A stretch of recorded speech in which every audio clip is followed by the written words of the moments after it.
My name is Pieter Geldenhuys, and I've got the honor and privilege to be your Master of Ceremonies on this year's Congress and Forum on 21 and 22 September. What are we going to talk about?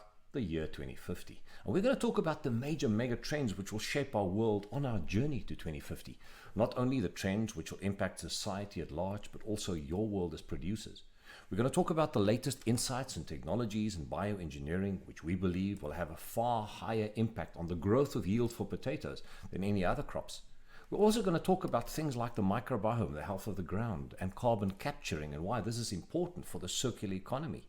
Over and above that, we're going to look at the latest insights in the green economy and the legislation, specifically out of Europe. The impact this will have on being a green farmer or not, where everything that you do can be captured in the blockchain. In a hyper-connected world where the entire world is connected, whole new insights around precision farming, but also green farming will come to the fore.